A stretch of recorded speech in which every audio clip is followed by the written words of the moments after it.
நாட்டின் இயக்கவியல் மறுமலர்ச்சி மற்றும் அதற்கான வாய்ப்புகளை ஆராயும் ஒரு முக்கிய தளமாக IRC 2025 எனப்படும் அனைத்துலக ஒழுங்குமுறை மாநாடு 2ஆம் ஆண்டை நோக்கி பயணிக்க உள்ளது.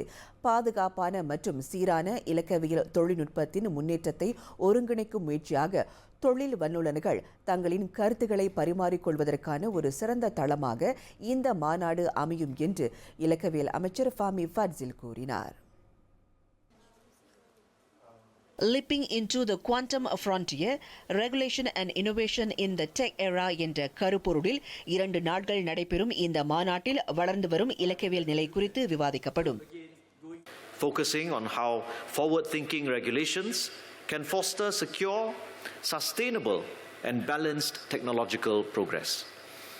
Over the next 2 days, we will engage in discussions on leveraging regulatory foresight to align technological advancements with public safety, inclusivity, and societal well-being. இன்று கோலாலம்பூரில் நடைபெற்ற 2025ஆம் ஆண்டு அனைத்துலக ஒழுங்குமுறை மாநாட்டில் கலந்து கொண்டு அவர் அவ்வாறு உரையாற்றினார். உலகின் தொழில்நுட்ப நவீனத்தில் நாடு பின்தங்கி விடாமல் இருப்பதை உறுதி செய்ய ஆசியாவின் பங்காளித்துவ நாடுகளுடன் ஒத்துழைப்பை ஏற்படுத்த மலேசியா உறுதி பூண்டுள்ளதாக அவர் மேலும் விளக்கினார்.